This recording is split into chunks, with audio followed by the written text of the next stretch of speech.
Welcome to the Veil of Truth, your gateway to uncovering hidden insights and illuminating mysteries. I'm thrilled you've joined our global community. Whether you're watching from a bustling city skyline or a quiet countryside, we're glad you're here. Globe showing Europe, Africa, so tell me, where are you tuning in from today? Chapter 1, An Unusual Theft. It was on a mild autumn afternoon, neither too warm nor too cold, that Hercule Poirot found himself at leisure in London. He had no pressing case, no urgent summons from Scotland Yard, and no troublesome correspondence sending him puzzles through the post. For once, his little grey cells might rest. He had travelled from his comfortable flat to the bustling streets of Piccadilly, intending only to walk, observe, and perhaps take a light lunch before returning to his rooms. The air was crisp, filled with the chatter of shoppers and the faint perfume of roasted chestnuts sold by a vendor on the corner. Poirot, ever conscious of order and symmetry, took satisfaction in the neatness of the day. The clouds arranged themselves in polite rows, the leaves lay in golden drifts swept tidily by the council's broom, and even the traffic, that noisy modern invention, moved with surprising discipline. It was while strolling thus that Poirot's eyes fell upon Burlington Arcade, a long, gleaming shopping promenade with polished marble floors, iron railings gleaming under electric light, and boutiques whose window displays sparkled with luxury. The symmetry of the arcade appealed instantly to his sensibilities. Each shop presented a tidy front, each sign was discreet and of equal height, and each assistant stood poised behind counters that shone with polish. Poirot paused to admire a jeweller's display, rows of pocket watches, cufflinks, and rings, arranged with the precision of a military parade. He leaned closer, his gloved hand tucked neatly beneath his elbow, and allowed himself the pleasure of criticizing the alignment. "ABN," he murmured softly, "the second row is half a centimetre askew." A man with taste would correct it immediately. Yet, on the whole, he was content. And perhaps, he thought, he might step inside to examine a handsome silver-topped cane that had caught his eye, when suddenly a cry rang out 2 shops along. It was not the casual exclamation of delight from a customer, but a sharp, desperate sound, like that of a man discovering his house on fire. Poirot turned briskly. From Leclerc's fine watches, a jeweller's of excellent repute, burst a figure in agitation, a short, balding gentleman with round spectacles and a flushed face. He wrung his hands in despair and cried aloud to the passers-by. "It has gone! The chronograph, our most valuable piece! Stolen!" Instantly the calm murmur of the arcade transformed into a wave of alarm. Shoppers pressed forward, eager to hear, assistants craned their necks, a constable, summoned by the commotion, hurried towards the scene. Poirot, who never ignored the drama of crime, adjusted his hat and stepped forward with deliberate calm. Inside the shop, confusion reigned. The assistants fluttered nervously, a lady customer demanded to know whether she was in danger, and a young delivery boy, clutching a parcel, looked on with wide eyes. At the counter, Miss Alderton, a fair-haired young woman in the shop's employ, was close to tears. She insisted she had not left her post, had touched no key, and yet, the platinum chronograph, displayed only minutes before in the locked glass case, was gone. The constable barked questions, but his manner was clumsy. He examined the glass, tapped the lock, and muttered about professional thieves. The shop owner, Mr. Leclerc himself, declared that the watch was worth a small fortune and represented the pride of his collection. His voice trembled as he explained that the case had been locked securely, the key always in the possession of Miss Alderton, and that nothing had been forced. "Pardon, monsieur," said Poirot gently, stepping into the circle. "Might I be of assistance?" The constable eyed him suspiciously, but recognition dawned in Mr. Leclerc's face. "Monsieur Poirot?" "The famous detective." Poirot inclined his head modestly. "At your service." "Then pray, sir, do help us," cried the jeweller. "The theft is impossible, and yet it has happened." Poirot's eyes gleamed. "Ah, the impossible, that is my speciality." Let us first have calm. Order, if you please. Too many voices create only confusion. At his words, delivered with quiet authority, the clamour subsided. Poirot stepped forward, his gaze moving from the display case to the trembling assistant, from the flustered shop owner to the curious bystanders. He inspected the lock, which bore no scratches, the glass, which showed no cracks. He observed the position of the customers who remained within. Mrs. Harcourt, a matronly lady bedecked in furs, who fanned herself with indignation.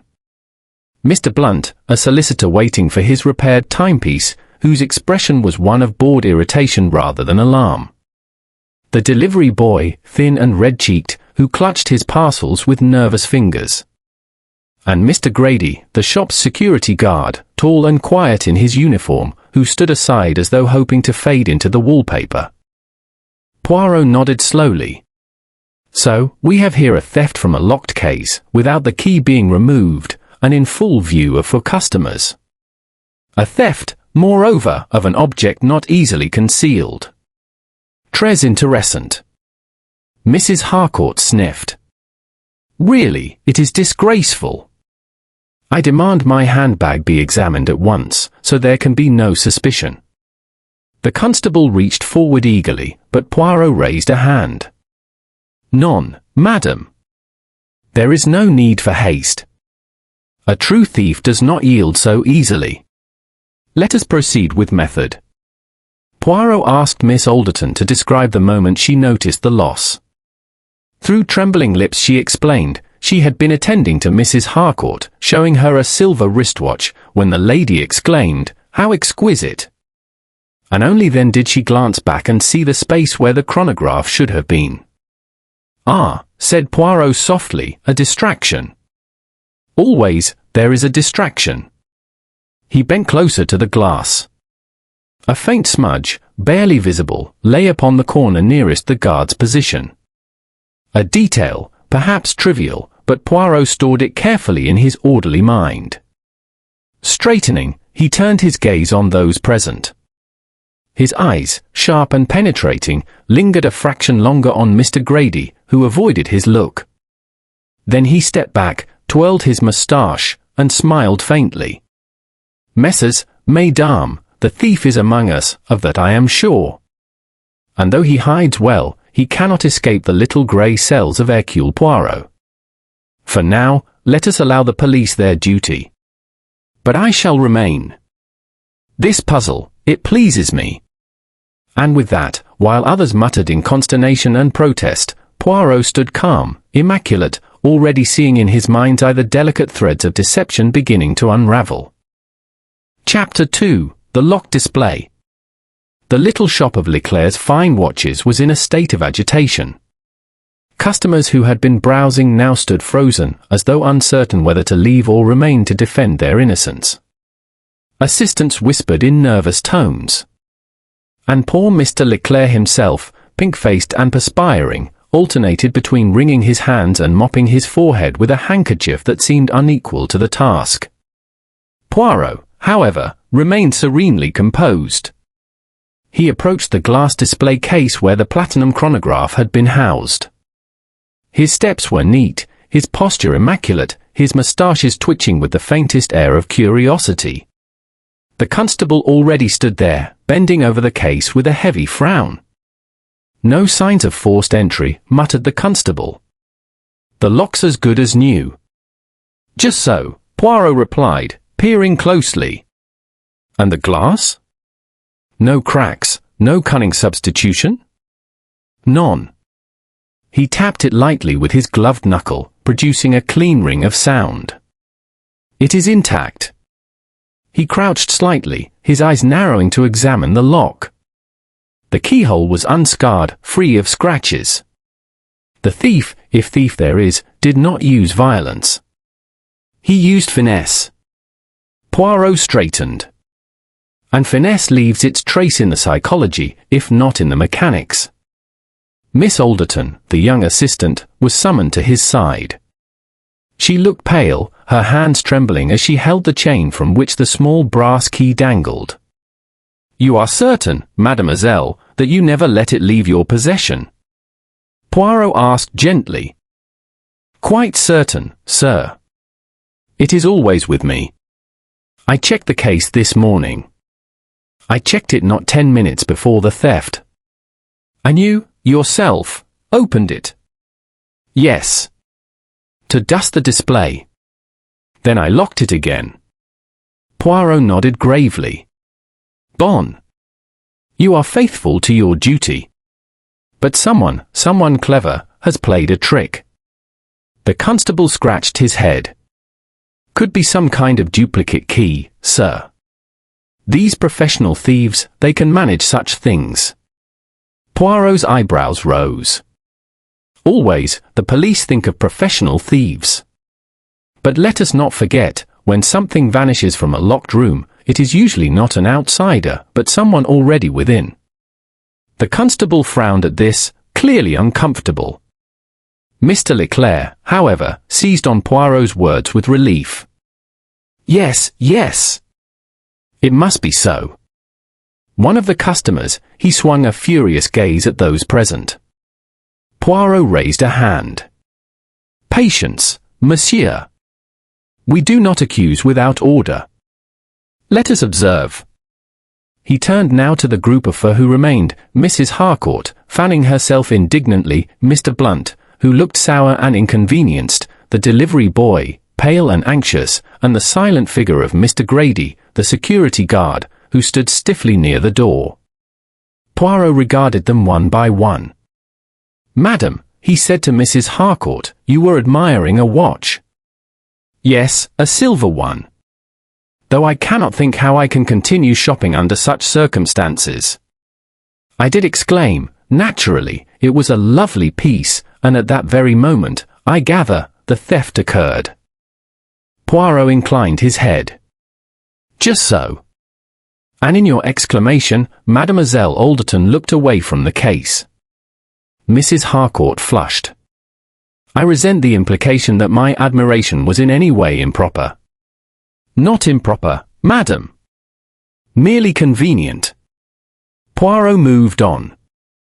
And you, monsieur, he addressed Mr. Blunt, you were waiting for a repair.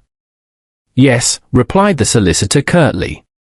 A pocket watch, belonging to my late father. The assistant has it in the workshop. I had nothing to do with this ridiculous business. Frankly, I would rather be at my office. Poirot smiled faintly. The law, monsieur, is no doubt in need of you. But humour me. Where did you stand at the moment of the lady's exclamation? By the window, looking out. I barely paid attention. Ah, Poirot said softly. A man of law who pays no attention. Curious. The solicitor scowled. Poirot turned to the delivery boy, who clutched his brown paper parcels with the desperation of one who knows himself suspected. And you, mon petit, your name? Tommy Briggs, sir. You were delivering perfume, sir, from Messrs. Hardy's down the arcade. Just bringing it here for Mrs. Leclerc, the jeweller's wife. I'd only stepped in a minute, and then this happened.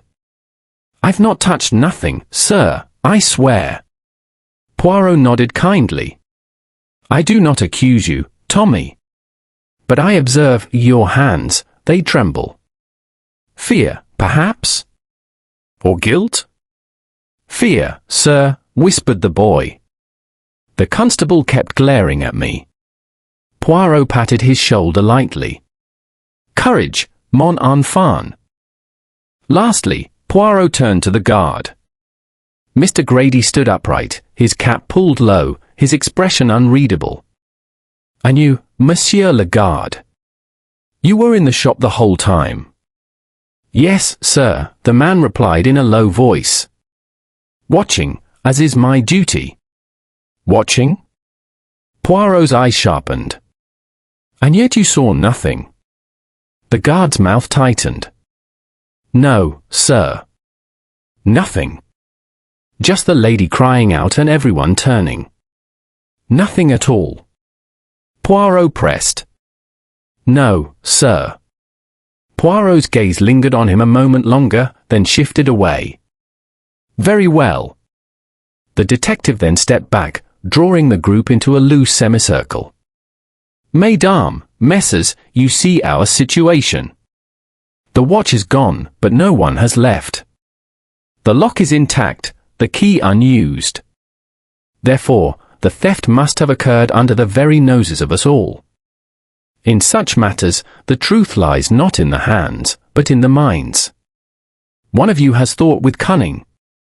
The others, innocent, perhaps careless, were deceived. A murmur rose among them. The constable shifted uneasily. Poirot, however, was calm, almost cheerful. Do not trouble yourselves. I ask only patience. The little grey cells require time.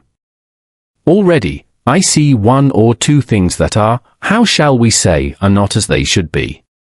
Mrs. Harcourt bristled. If you dare to suggest. Poirot held up a hand. I suggest nothing, madam. I observe only. He turned once more to the glass case, bending so close that his moustaches nearly brushed it. On the edge of the frame, where the brass met the pane, he saw again the faint smudge, a half-moon, like the trace of a thumb. He straightened, hiding the spark in his eyes. Inspector Jameson will no doubt arrive soon, Poirot remarked airily. In the meantime, let us remain calm. The thief has been clever. But not clever enough. For Hercule Poirot is here. And with that, he withdrew to a chair in the corner, folded his hands neatly over his stick, and closed his eyes, not in sleep, but in deep concentration, arranging the facts into order, as though they were pieces of a puzzle sliding into their proper places. The customers exchanged uneasy glances. The constable muttered into his notebook. And Mr. Grady, silent and pale, shifted ever so slightly, as though wishing himself invisible. Poirot, though his eyes were closed, noticed. Chapter 3, Small Observations. After the constable had restored a semblance of order and taken down names, the shop settled into uneasy quiet. Some customers slipped away with murmured excuses, others lingered, eager to see drama unfold. Hercule Poirot, however, made no move to depart.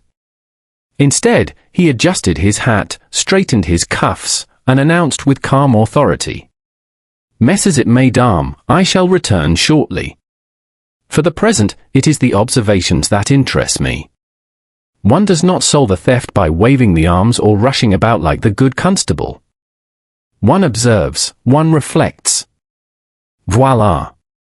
With that, Poirot stepped delicately out of the shop and into the wide corridor of Burlington Arcade. The arcade was alive with the ordinary bustle of afternoon commerce. Shoppers strolled, admiring the glittering windows of milliners, coquetiers, perfumers, and glove makers. The high arched ceiling magnified the hum of voices. Yet, amidst the ordinary, Poirot saw with his trained eye the extraordinary, subtle details, insignificant to most, but to him, clues awaiting arrangement. The dust and the smudge. He paused first at the threshold of Leclerc's. To one side of the counter, where customers leaned to view the watches, Poirot noticed a faint scuff upon the polished floor. The mark was small, almost erased by passing feet, but clear enough for his keen gaze, dust disturbed, as though by a shoe dragged hastily. Curieux, he murmured. A hesitation? Or a concealment? His eyes returned to the glass case itself. That faint smudge he had seen earlier, it was still there, stubborn, half-moon-shaped. He bent closer again.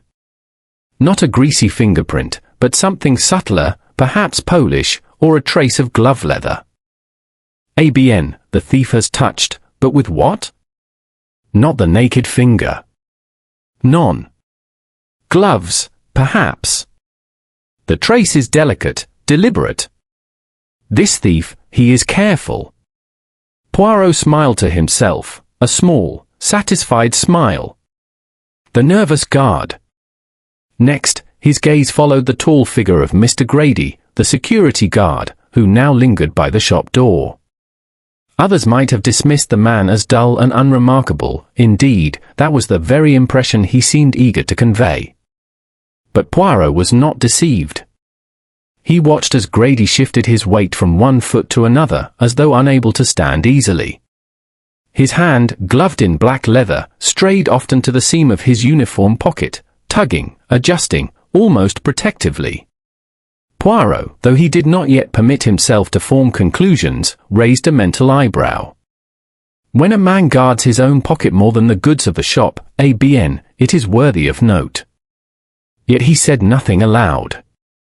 The delivery boy. Poirot drifted further down the arcade, where he found young Tommy Briggs seated upon a wooden bench, his parcels stacked beside him. The boy's face was pale, his eyes anxious. "Mon petit," Poirot said gently, lowering himself beside the lad, "you are troubled." The boy started. "Oh, sir, I never stole nothing, truly. I'm just scared, that's all." The constable kept staring at me as if I had the watch in my pocket. Poirot regarded him with sympathy. "And yet you tremble still. You are certain you carried only the perfumes?" "Yes, sir. I deliver for Hardy's every Tuesday and Thursday. They'll vouch for me." Poirot nodded. "I do not doubt you, Tommy. But tell me," when the lady exclaimed, "where were you standing?" "Near the counter, sir, waiting to hand over the parcels. Mr. Grady told me to wait until the assistant was free." Poirot inclined his head. "Très bien. You are observant, perhaps? Did you see anyone touch the case?" The boy shook his head miserably. "No, sir. Everyone was looking at the lady and the watch she wanted. I didn't see nothing else." Poirot patted his shoulder kindly. "Courage. Innocence is like the sun, it cannot be hidden for long." The wealthy matron. Poirot's next encounter was with Mrs. Harcourt herself. She had moved into the neighboring glove boutique, where she was demanding to see kid leather pairs in every shade. Her voice, sharp and imperious, carried easily across the arcade. Poirot waited until she dismissed the assistant, then approached with a courteous bow. "Madam continues her shopping despite the little disturbance." Mrs. Harcourt sniffed. "I refuse to have my afternoon ruined by some silly burglary. Besides, the police will soon catch the fellow responsible. A rough sort, no doubt. That boy, I expect." Poirot's eyes twinkled. "Madam is certain it is the boy." "Who else?" "A child of the working classes, lurking about with parcels. And all that fuss, really, it upset my nerves." Poirot stroked his moustache. "Perhaps, madam, it is not always the obvious figure who commits the crime. Sometimes, it is the one who appears most respectable." She stiffened. "If you mean me, sir, I am beyond insult." Poirot bowed again, murmuring, "J'en accuse pas. I only suggest that the theatre of crime is not so simple." Her handbag, he noticed in passing, bulged with programs and ticket stubs from the previous evening. Nothing suspicious, yet Poirot stored the detail carefully in his little mental notebook. The solicitor. Mr. Blunt, the solicitor, had remained at Leclerc's counter, checking his pocket watch chain with growing impatience. Poirot returned to him. "You are troubled, monsieur?" "Troubled?" The man snorted. "I am wasting half my afternoon, that is all. I came for a repair, not to stand about while some thief has his sport." Poirot smiled mildly. "But surely a man of law finds such puzzles amusing." "I prefer facts to puzzles, sir. Evidence, not speculation." Poirot's moustaches bristled with delight. "Ah, but evidence is not always visible. Sometimes it is psychological. For example, monsieur, you claim to have looked out of the window at the time of the theft. Yet your shoes bear dust from the far corner of the shop, near the case. Curious, is it not? Blunt flushed. Nonsense. I may have stepped there earlier. Perhaps. Poirot's eyes gleamed. But one must notice these little inconsistencies. Poirot reflects. When at last he returned to the centre of the arcade, Poirot felt his little grey cell stir with satisfaction. He had gathered fragments, the faint smudge upon the case, the dust disturbed near the counter, the nervousness of the guard, the fear of the boy, the indignation of the lady, and the lawyer's evasiveness. Individually, they were nothing. Together, they formed a pattern, though still incomplete. Poirot never hurried the arrangement of his puzzle. He placed each observation in its place, like a chess piece, and waited for the board to reveal its strategy. He folded his hands over his cane, standing quietly amid the shoppers who streamed by. To the casual observer, he looked like a small, dapper foreigner idling in a shopping arcade. But to Poirot himself, the air vibrated with significance. Always, he mused softly, the truth reveals itself in the psychology. Who had opportunity? Who had motive? And who possessed the calmness to strike in the very presence of others? It is not the bold criminal of the streets, none. It is one who belongs inside, one who is trusted. His eyes drifted once more to the silent figure of Mr. Grady, still by the shop door, still avoiding all gazes. Poirot smiled gently. The thief hides not outside the circle, but within it. He stands guard, and none think to suspect him. But Hercule Poirot, he suspects everyone, even the guardian himself. And with that quiet thought, he turned back into the shop, ready to begin the next stage of his investigation. Chapter 4: The Red Herrings. The following morning, Burlington Arcade was buzzing like a disturbed beehive. News of the theft had travelled quickly, embroidered by gossip and speculation. London society, particularly those who frequented the fashionable shopping arcade, found the affair delicious. A daring theft, committed in broad daylight, in a locked case, under the noses of customers and staff, it was the kind of puzzle that fired imaginations. The jeweller's assistants exchanged whispered theories over their morning tasks. Shoppers, pausing at neighbouring boutiques, murmured darkly about confidence tricksters and continental methods. And the constable, who had been assigned to hover near Leclerc's fine watches until Scotland Yard sent an inspector, was muttering theories of his own, most of them involving professional gangs and invisible lock-picking tools. Hercule Poirot, who had returned promptly to the arcade, listened with a patient smile. He strolled among the shops with his usual deliberate tread, his hat at its precise angle, his gloves immaculate, his moustaches glistening as though polished to perfection.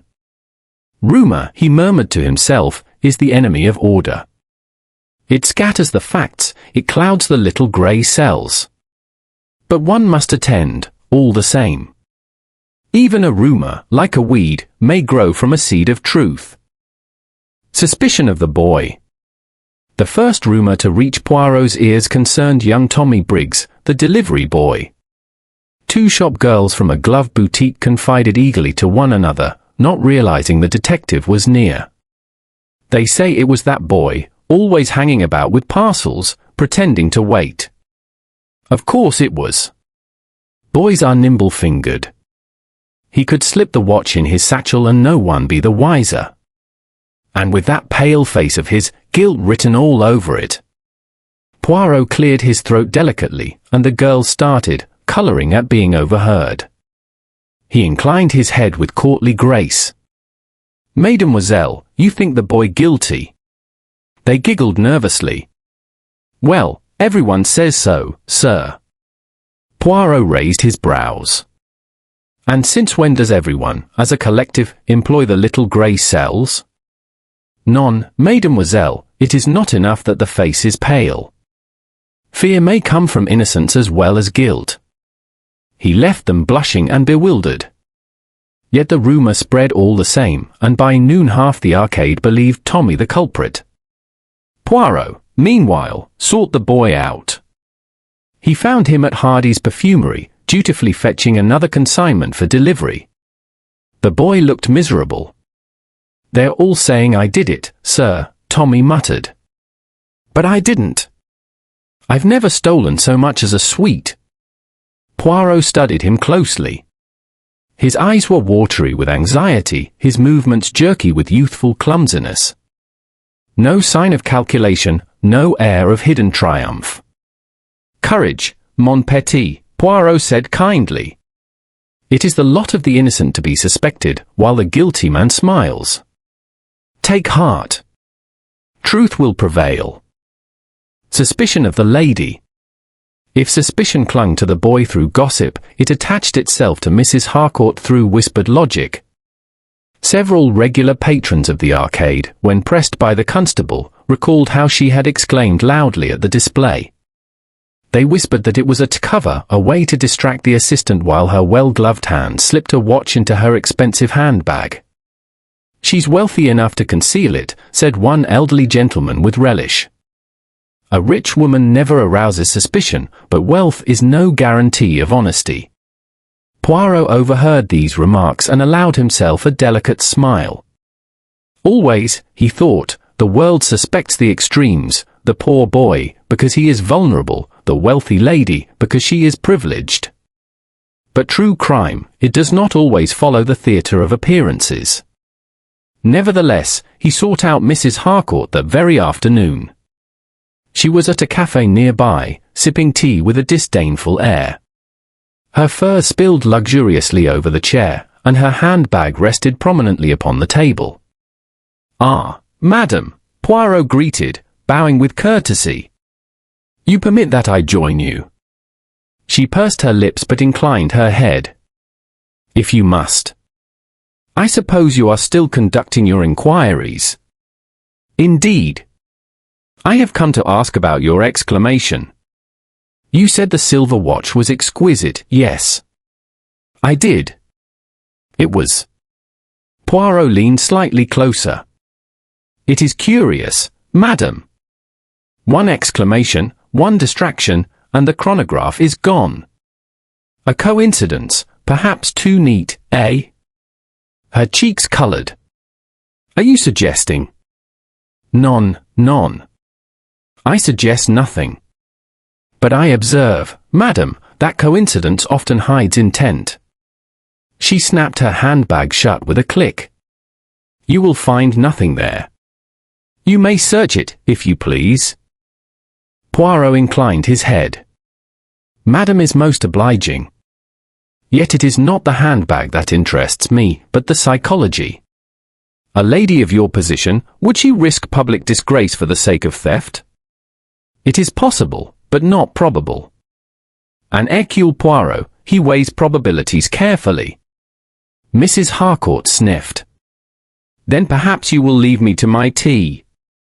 "Of course, madam." Poirot rose with perfect manners. As he walked away, he allowed himself a quiet chuckle. The solicitor's quiet shadow. While others gossiped about the boy and the lady, Poirot observed Mr. Blunt, the solicitor. He had not left the arcade after the theft, preferring to linger until his father's watch was returned.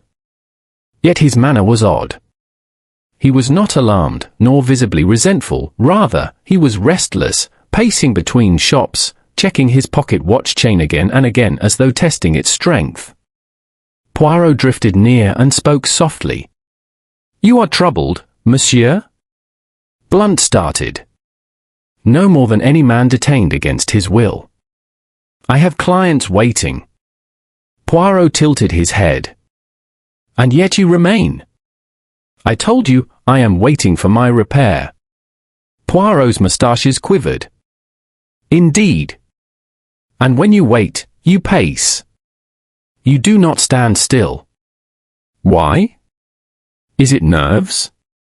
Is it guilt? Or is it simply impatience?" Blunt scowled. "You make too much of trifles." "Ah, monsieur, trifles are the very stuff of crime." Poirot smiled serenely, and the solicitor turned away with a muttered curse. The guard in the shadows.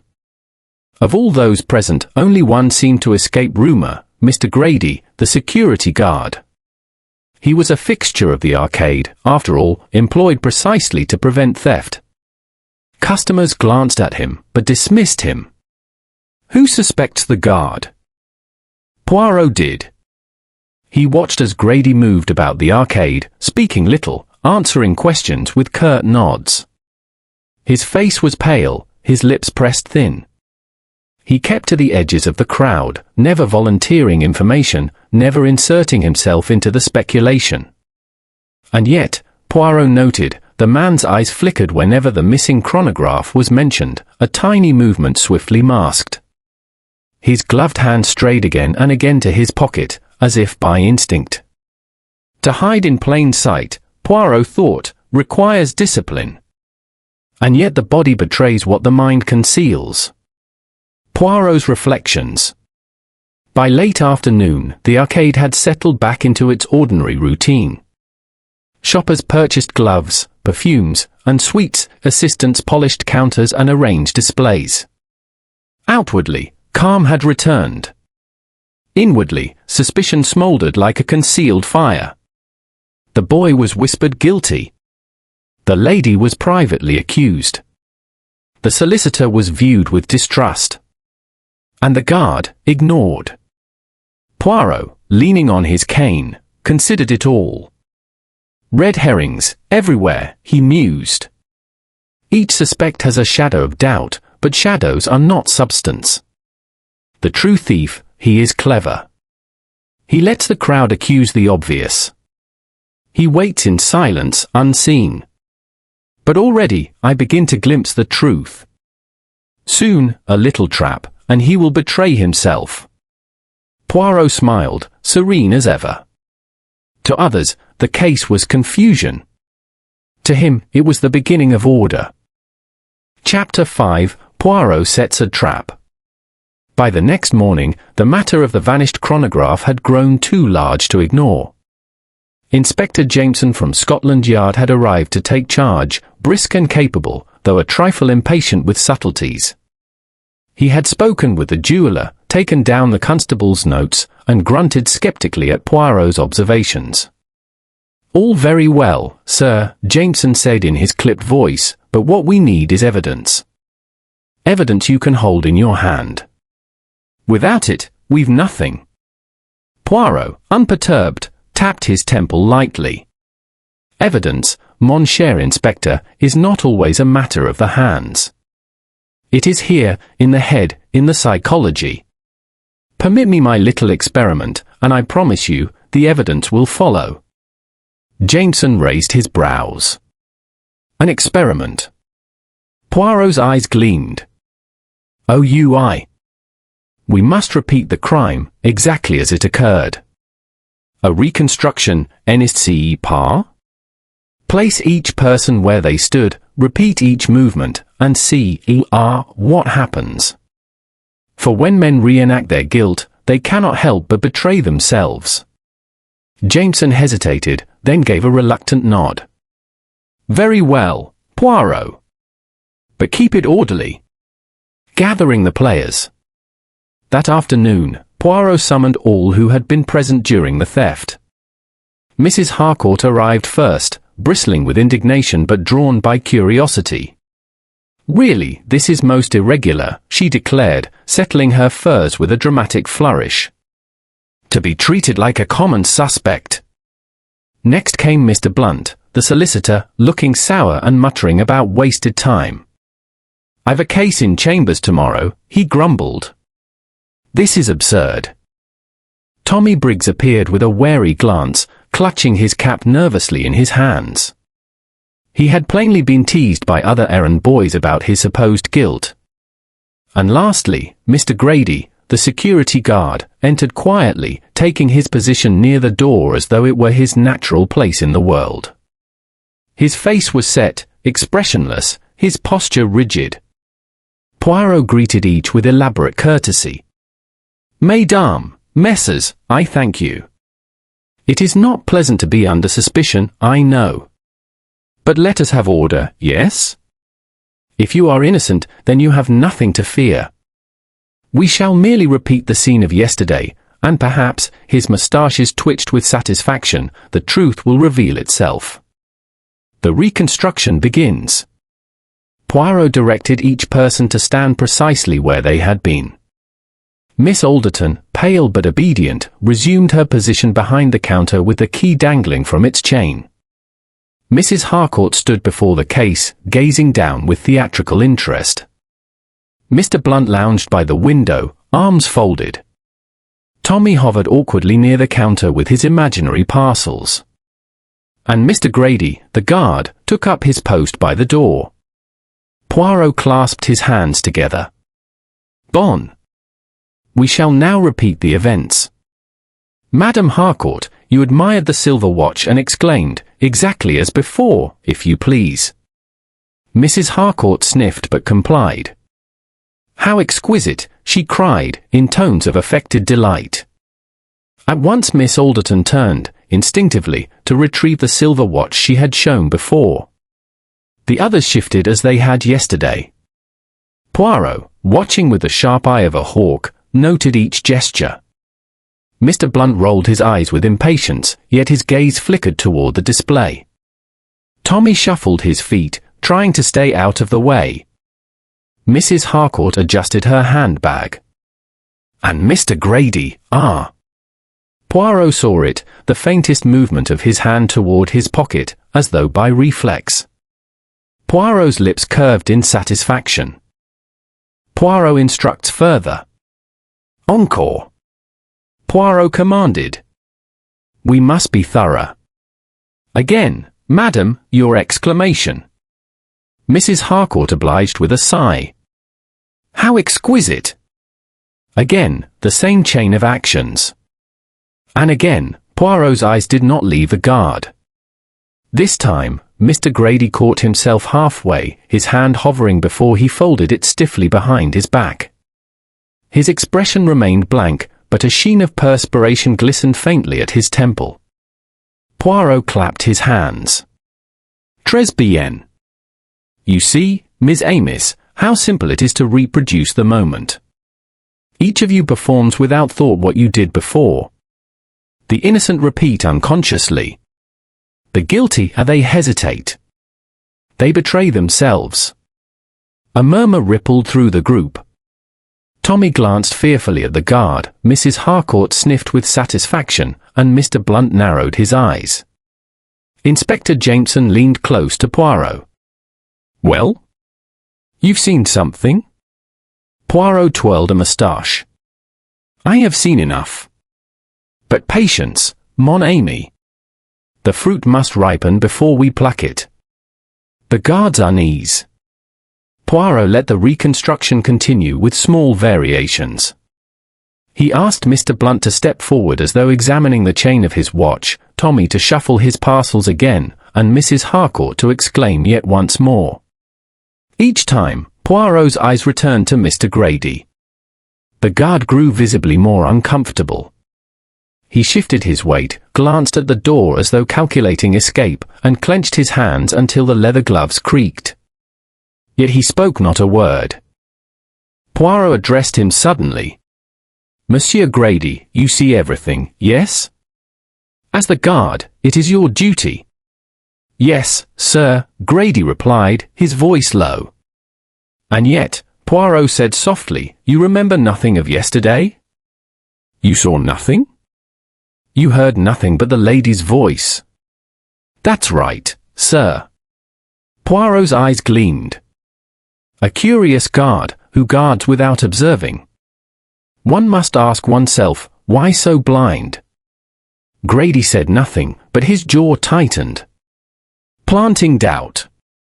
Poirot now turned deliberately to the others. And you, madam, he said to Mrs. Harcourt, your exclamation, it was the spark, the distraction. Do you see how easily a thief could seize the opportunity? She flushed. I assure you, sir. Non, I do not accuse. I merely demonstrate. Innocent acts, when seen through the eyes of crime, can appear guilty. He turned to Tommy. And you, mon petit, holding your parcels. How simple it would be to slip one watch inside, eh? Tommy stammered, but I didn't. Poirot held up a hand. Courage. I believe you. Yet others may not. Again we see how appearances deceive. Finally, to Blunt, and you, monsieur, standing by the window. You claim indifference, yet your shoes, your gestures, they place you near the case. Perhaps you forget. Blunt's lips thinned. I do not forget.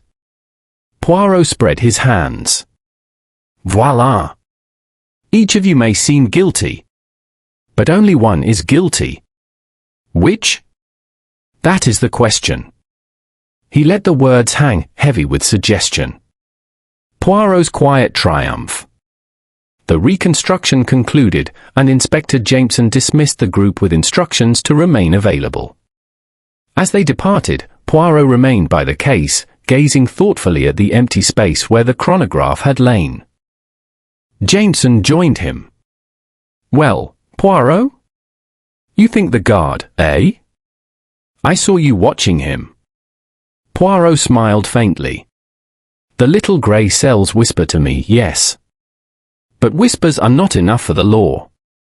I must have proof, visible, undeniable. And how will you get it? Patience, mon ami. Already the trap is sprung. When next we gather, the thief will reveal himself. For guilt, like a cat in a sack, cannot be kept hidden. It scratches, it wriggles, it shows itself. He tapped the glass gently, then turned away with his neat, mincing step.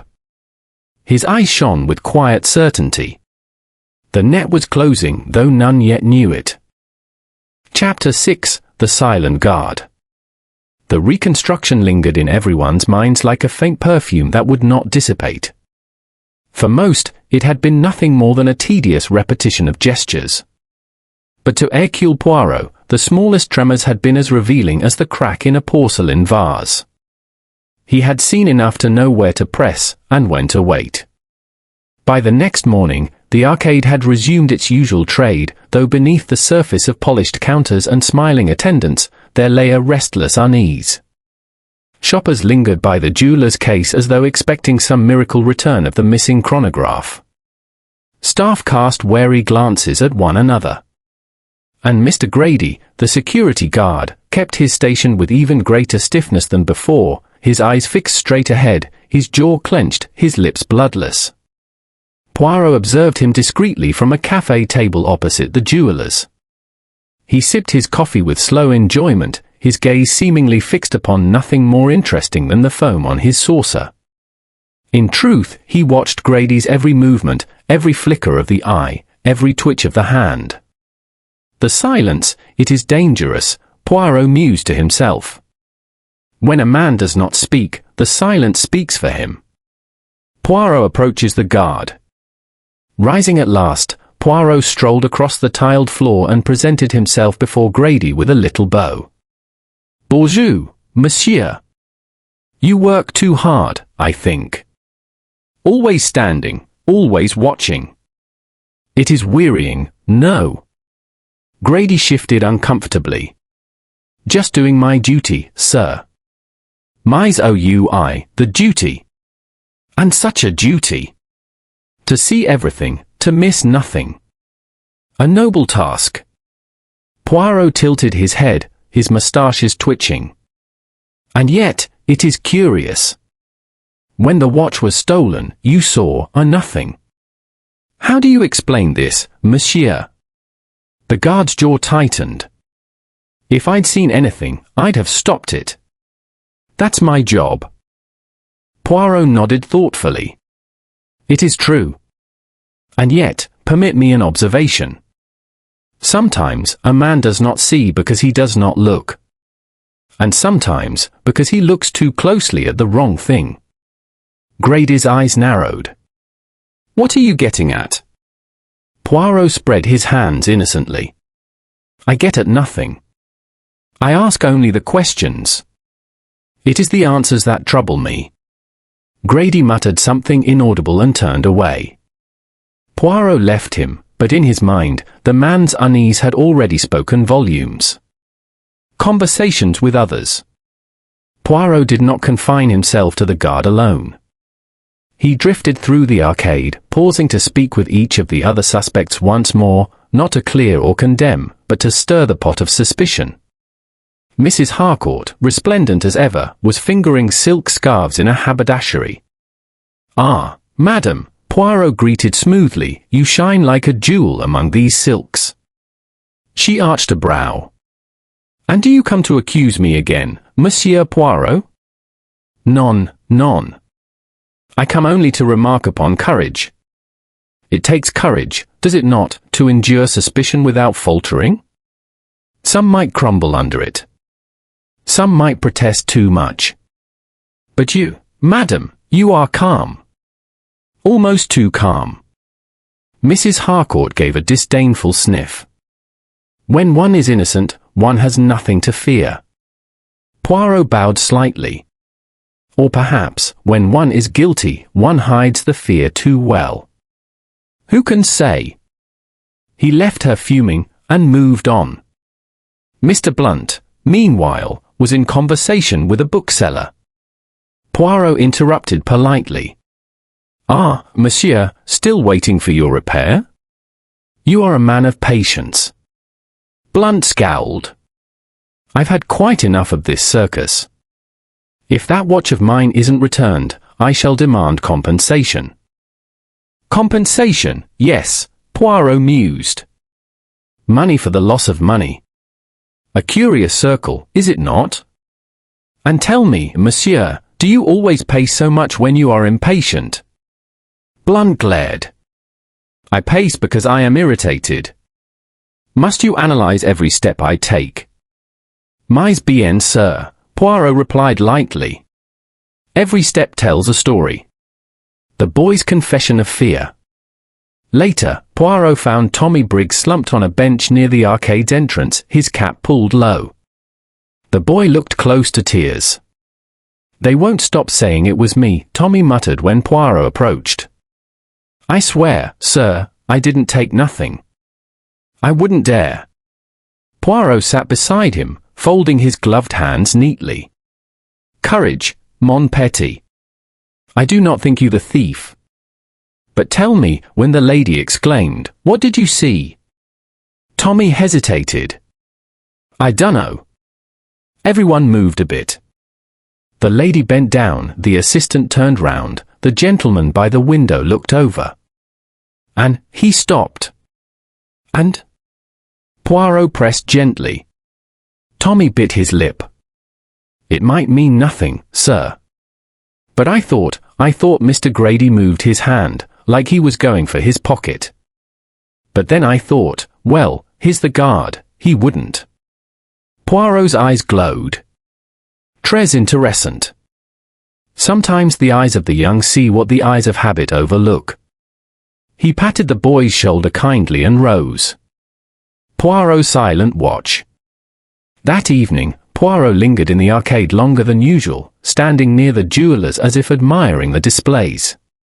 The crowd thinned, shop shutters clattered down, lamps glowed warmly on polished counters.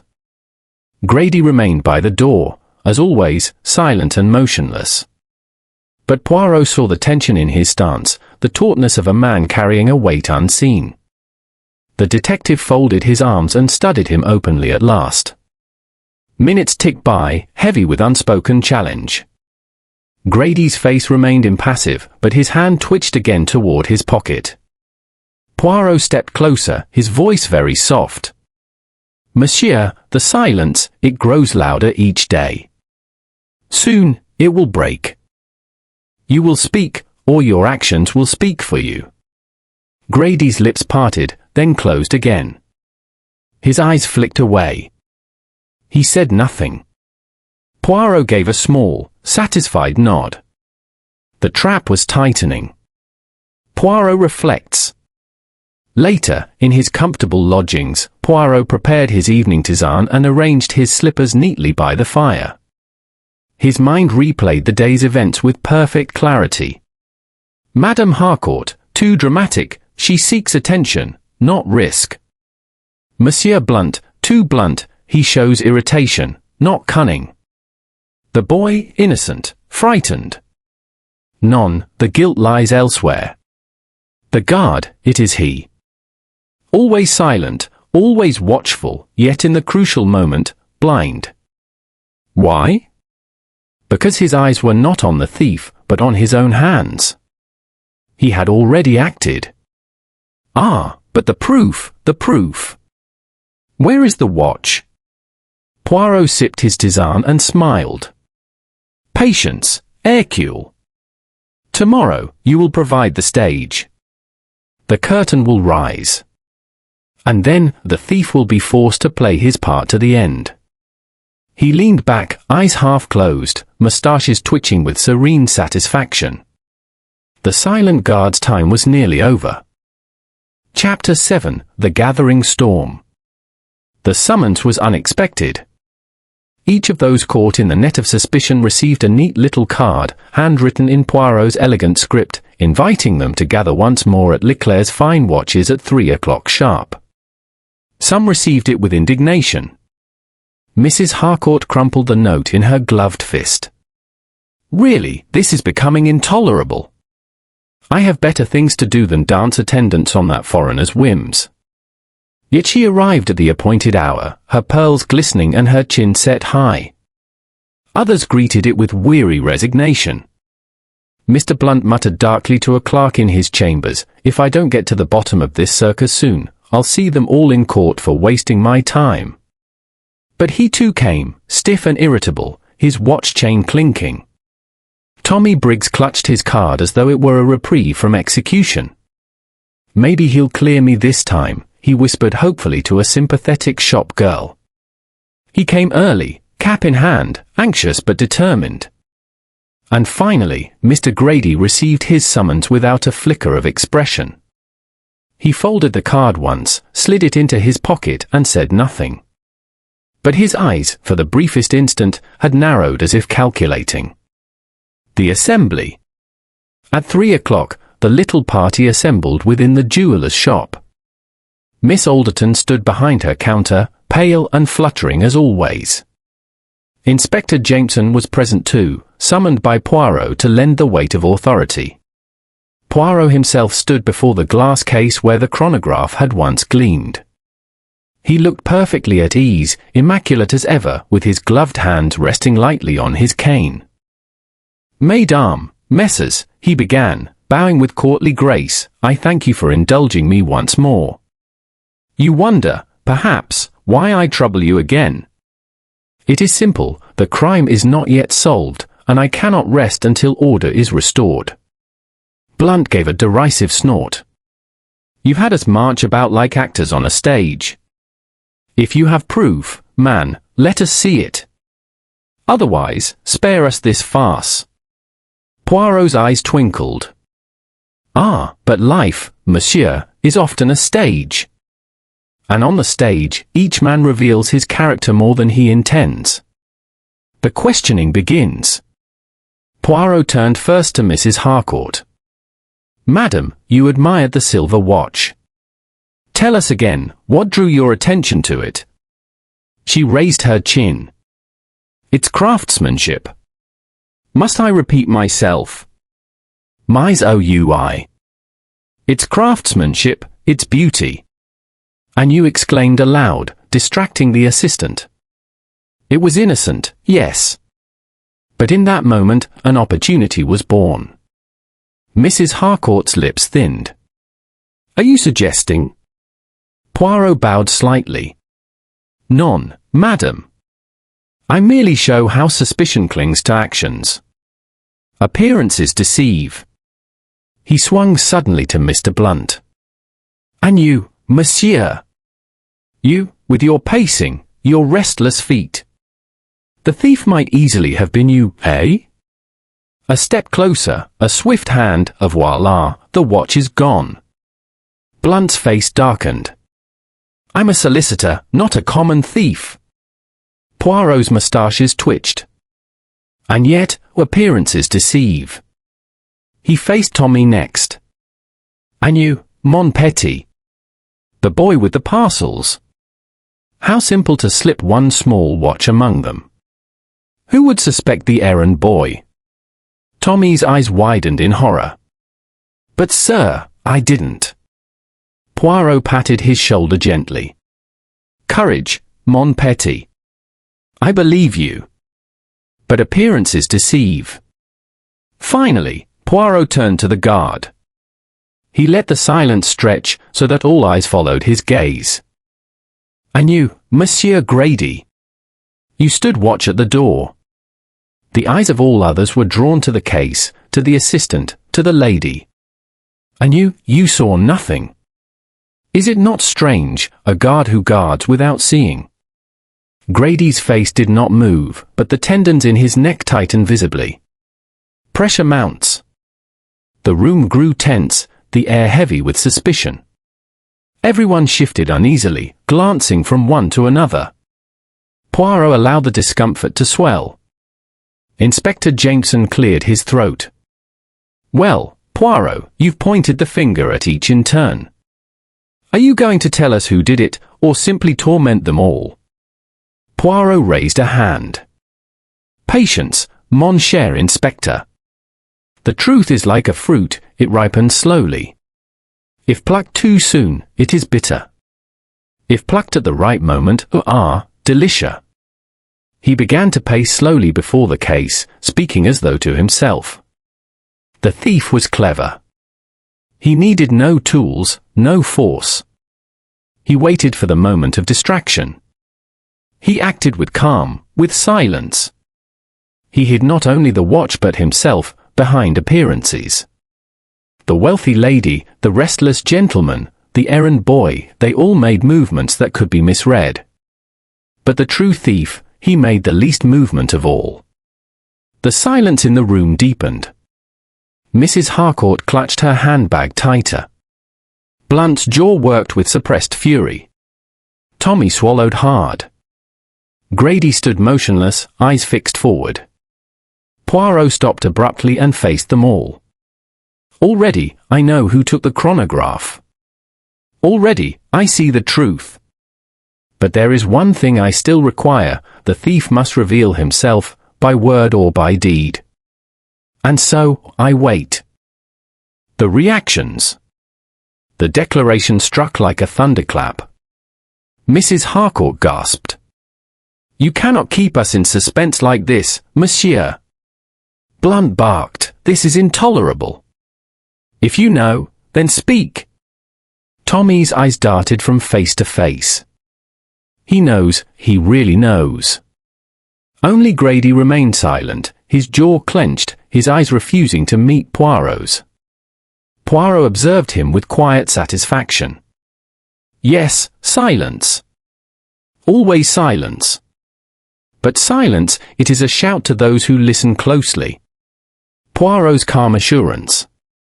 At last, Poirot turned to Jameson. "Inspector, I ask you for one more indulgence. Tomorrow morning, let us gather again. Then, I shall speak. Then, the thief shall be unmasked." Jameson frowned. "Why wait?" Poirot smiled serenely. "Because tonight, the little grey cells will finish their work. The thief will not sleep well. He will betray himself further. And when I speak tomorrow, it will be with certainty so clear that no man can doubt." Jameson grumbled but agreed. The suspects dispersed, some muttering angrily, some casting anxious glances. Only the guard lingered a moment at the doorway. He looked back at Poirot once, his face a mask of stone. Poirot inclined his head slightly, as if in greeting. The guard turned away without a word. Poirot reflects alone. When they had gone, Poirot remained in the jeweller's, gazing thoughtfully at the empty case. The light glinted on the glass, reflecting his neat figure back at him. "Tomorrow," he murmured softly, "the storm breaks. The red herrings will be cleared from the water. And then, the guilty man will stand revealed." He smoothed his moustaches, adjusted his cuffs, and walked out into the evening air with the serene composure of one who already holds the final card. The storm was gathering, yes, but Poirot was ready to weather it. Chapter 8: The Final Revelation. The following morning, Burlington Arcade held its breath. Word had spread that Monsieur Hercule Poirot intended to reveal the thief of the missing chronograph. Shoppers lingered, staff whispered, and by the appointed hour a small crowd had gathered discreetly near Leclerc's fine watches, curious to witness the drama. Inside, Inspector Jameson waited with stern impatience, notebook at the ready. Miss Alderton stood pale behind the counter, twisting her handkerchief. Mrs. Harcourt arrived swathed in her furs, defiant and indignant. Mr. Blunt appeared brisk, tapping his watch chain irritably. Tommy Briggs slipped in last, nervous but hopeful. And by the door, in his accustomed position, stood Mr. Grady, the guard, rigid as a statue. Poirot entered precisely on time, his appearance immaculate as ever. He bowed to the company with exquisite courtesy, then positioned himself before the glass case, as though addressing not only the suspects but also the crowd of invisible onlookers. Poirot begins. Mesdames, Messrs, he began, his voice calm yet commanding. At last, the time has come. You have been patient. You have endured suspicion. You have waited for answers. And now, Hercule Poirot shall give them. He paused, letting his words settle like dust on polished glass. The theft of the chronograph was, on the surface, simple. No lock was forced, no glass broken. It vanished in a moment of distraction, when Madame exclaimed, when Mademoiselle turned, when others moved. But simplicity is the disguise of cunning. Let us peel away the layers, one by one. Dismissing the red herrings. Poirot turned first to Mrs. Harcourt. Madam, your exclamation was dramatic, yes. It drew attention. But you are a woman of wealth, of social standing. Would you risk disgrace for the theft of one watch? None. You enjoyed being the center of attention, that is all. For you, it was vanity, not crime. Mrs. Harcourt bristled but looked faintly relieved. Poirot turned to Blunt. Monsieur, you paced, you scowled, you tapped your chain. You seemed restless, guilty perhaps. But this is your manner always. You are impatient, brusque, but not deceitful. You desire your repair, not another's watch. For you, it was irritation, not crime. Blunt grunted but said nothing. Poirot faced Tommy next. And you, mon petit, the boy with the parcels. You were vulnerable to suspicion. But your innocence shows in your very fear. You would not dare risk dismissal and disgrace for so trifling a gain. For you, it was timidity, not crime. Tommy flushed with relief, his eyes shining. Poirot turned slowly to the guard. And so, Monsieur Grady, we come to you. The silence of the guard. The room grew still. Grady's face was expressionless, but his shoulders tightened. You, monsieur, had the perfect position, Poirot said softly. You stood where you could see all. Yet you saw nothing. Why? Because your eyes were not on others. They were on yourself. You had already acted. The exclamation came, the assistant turned, and in that instant, you, whose very presence gave assurance, slipped the chronograph into your pocket. Grady's lips parted, but no sound came. His hands clenched behind his back. Poirot's voice sharpened. Twice, during the reconstruction, your hand went to that pocket, reflex, memory. The body betrays what the mind conceals. And last night, the boy confirmed what I already knew, he saw you move in that fatal moment. Tommy gasped. Mrs. Harcourt gave a little cry. Blunt swore under his breath. Grady said nothing. The method. Poirot raised a finger. But one asks, where is the watch? Surely, it would have been discovered if he carried it away. He smiled. Ah, but the thief was clever. He hid it not in his pocket for long, but elsewhere. A guard, you see, carries keys. He has access to small lockers, to cupboards. With the confidence of his position, he slipped away later, concealed the watch, and returned, calm as ever. No one questioned him, for who questions the man who is paid to keep order? Inspector Jameson stepped forward, his brows drawn. And where is it now? Poirot gestured toward the side of the arcade. In the guard's own locker, I think you will find it. Jameson barked an order to a constable, who hurried away. Within minutes he returned, holding aloft a small package wrapped in brown paper. He placed it on the counter, and Jameson tore it open. Inside, gleaming even in the subdued light, lay the missing chronograph. A gasp went round the room. The unmasking. At last, Grady spoke, his voice hoarse. I had no choice. Debts. Pressure. I thought it was only one watch, easily taken, easily sold. No one would suspect the guard. Poirot's gaze was stern but not unkind. Ah, monsieur, but crime is never so simple. You thought yourself unseen, but the little grey cells, they see what eyes overlook. You betrayed yourself with every silence, every gesture. Guilt, it cannot be hidden. Grady bowed his head. The strength went from his shoulders, and he allowed the constables to take him without resistance. Poirot explains further. Mrs. Harcourt fanned herself dramatically. Well, I never. To think it was the guard all along. Blunt muttered darkly, I said from the start it must have been an inside job. Tommy let out a long breath of relief. I knew it couldn't be me, but they all said. Poirot raised his hand. You see, Miss Amos, how appearances deceive. The lady's vanity, the gentleman's impatience, the boy's timidity, they each seemed guilt, but were not. Only the guard's silence, the one who should have spoken most, was the true mask of crime. Always, it is psychology that betrays. Inspector Jameson gave a reluctant nod. Well, Poirot, I'll admit it, you've done it again. Neat as you please. Poirot bowed. Merci, Inspector. But it is not I who triumph, it is order. The world, it has been made neat again. That is all Hercule Poirot desires.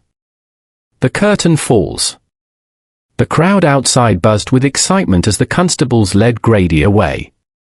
Shoppers whispered, assistants gossiped, and already the tale of the daring theft and its solution began to spread. Inside, Miss Alderton clasped Poirot's hand with gratitude.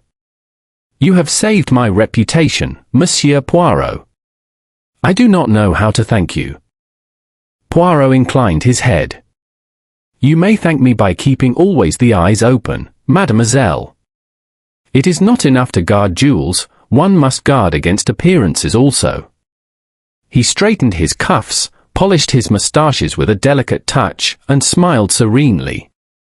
The case is closed. And now, perhaps, a little tisane. For even the greatest of minds must rest, NSCE par. With that, Hercule Poirot took his leave, mincing neatly down the arcade, leaving behind him not only admiration but the restored sense of order that always followed in his wake.